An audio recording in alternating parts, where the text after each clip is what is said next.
Here's an interesting story with Reb Chaim ben Dosa and his daughter in the Gemara in Tainus. He walks in Erev Shabbos and he sees his daughter very sad and asks her what's going on. And she says, I mixed up the vessel that contained the vinegar and the shemen. We have no shemen in order to light for Erev Shabbos. And he turns to her and he says, oh, that's silly. Misha Amar Lashemen Shidalek, Yomar Lachomet Shidalek. Kadosh Baruch Hu is able to go ahead and light up whether or not it's vinegar or oil.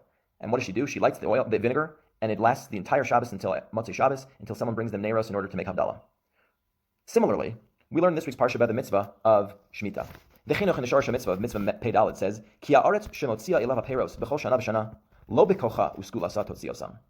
The land, it's there to teach us, the Shemitah is there to teach us that the land which brings forth its fruit every year, it's not due to its own power, it's not due to its own segula or koach, but rather there's an adon, there's a master. And when he wants us to do so, he will tell us to be mafkir that same produce. Rav Shimshon Pincus explains that there's a very interesting concept throughout the Torah. We learn about our reward that we receive when we do the mitzvos. We read about it in this week's parsha. Kadosh Baruch Hu is going to give us agricultural bountifulness of agricultural products. He also tells us in Parshas Ekev, and says, Kadosh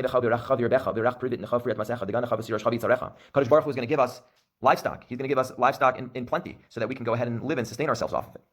And why is it that Kadosh Baruch Hu doesn't simply give us kasef v'zahav? He should simply give us silver and gold. Those things are stores of value. They're money. They're monetary in nature. They don't spoil. They don't go ahead and rot like produce does. It would be simply easier for Hashem to give us our reward in silver and gold.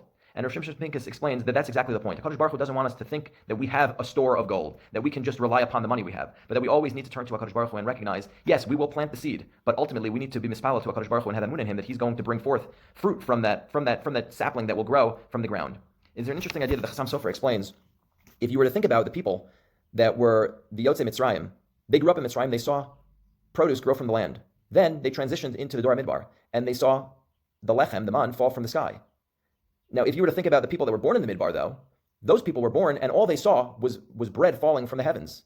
Only until did they reach Eretz Yisrael did they recognize, oh wow, things do grow from the land. And so HaKadosh Baruch Hu wanted to teach us, what you think is nature is not nature. What you think is supernatural is not supernatural. There's order that HaKadosh Baruch Hu instills in the world. However, we need to recognize that it is up to us to have emunah in Hashem, that both sets, the natural and the supernatural, are ultimately emanating from Him Himself.